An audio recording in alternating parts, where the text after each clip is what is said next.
On December 13th, 2023, the world was introduced to the trailer for Kung Fu Panda 4. Now, I know a lot of people have been anticipating this movie like the second coming of Christ, especially because they're bringing back all the villains from the old movies, like the Grey Tiger and the Gay Peacock. And I usually don't like to be a contrarian asshole, but this trailer just looks kind of bad. Like, I don't understand how anyone could be excited for this movie.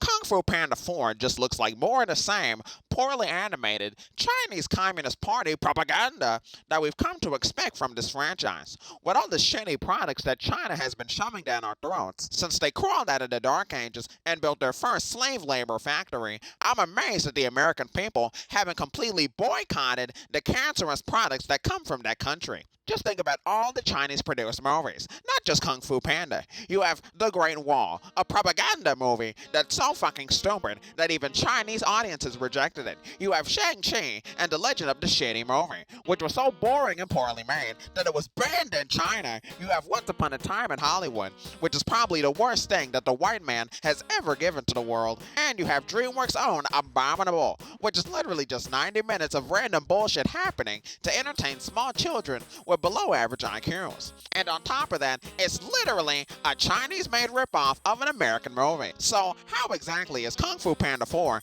different from any of these movies? Is it because they brought the villains back, like that one shitty Spider-Man movie? Because that's not a good example to follow. No Way Home was a crock of shit. That'd be like watching someone crash their car into a ditch, and then deciding to break into someone else's car to crash that into a ditch too. I just don't understand why Hollywood acts like originality is a dirty word that should never be spoken of, unless they're making dog shit live action movies like Killers of the White Guilt Moon and Napoleon Bonaparte that will lose them hundreds of millions of dollars. Why can't we the people get more original animated movies like Ruby Crack and Teenage Gilman and Trolls 3 and Crude's The New Age? Modern audiences are sick and tired of being subjected to derivative shit like Puss in Boots, the last shitty Shrek movie, and Kung Fu Panda 4. Hollywood just has nothing new to offer. It's like Kung Fu Panda 4 is so busy trying to be a shitty No Way Home ripoff that it can't even be its own thing.